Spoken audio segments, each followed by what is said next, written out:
I ran into this last week. Here's what fixed it for me. If you need help with Kraken, reaching out to their support can be straightforward if you follow these steps. Step 1. Log into your Kraken account. Start by signing into your Kraken account using your credentials. This is essential as support options may vary based on your account status. Step 2. Navigate to the Help Center. Once logged in, go to the Help Center.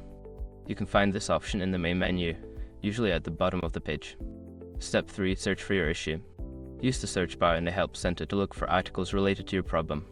This can often provide quick answers without needing to contact support directly. Step 4. Submit a support ticket. If you still need assistance, scroll down to find the option to submit a support ticket. Fill out the required fields, including a detailed description of your issue.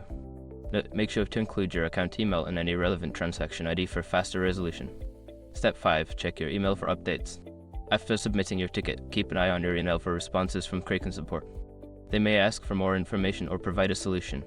I hope these steps help you get the support you need on Kraken. Don't hesitate to reach out if you have any more questions.